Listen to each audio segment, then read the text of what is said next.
მაღალკვალიფიციური პერსონალი, რომელიც ჩართულობისთვის დიდი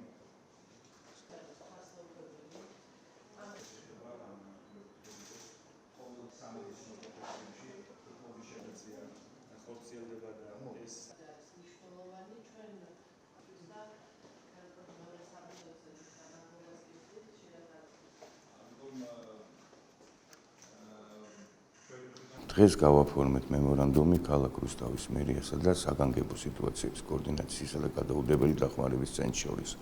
მემორანდუმის მიზანი რუსთავის ბაგაბაღების პერსონალის სამედიცინო და გადაუდებელი დახმარების მიმართულებით გადამზადება.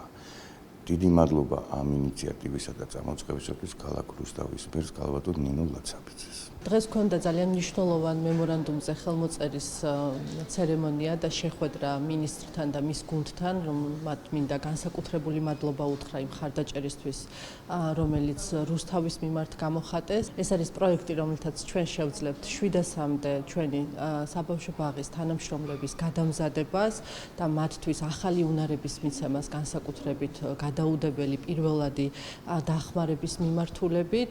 იმ დროს, როდესაც სახელმწიფო რუსთავში 4 ახალი თანამედროვე საბავშვო ბაღის მშენებლობას ახორციელებს, ჩვენ ვალდებული ვართ პარალელურად ვიზრუნოთ სერვისების გაუმჯობესებაზე და ეს არის ჩვენი თანამშრომლობის ძალიან კარგი მაგალითი. იმ პირობებში, როდესაც სახელმწიფო ძალიან დიდ ფინანსურ და მატერიალურ რესურსებს ხარჯავს და ხდება ძალიან ბევრი სკოლის, ძალიან ბევრი ბაღის რეაბილიტაცია, გამონაკლისი არის რუსთავი არის, რუსთავშიც გვაქვს ჩვენ რამოდენიმე ბაღის მიმდინარე რეაბილიტაციის პროცესი.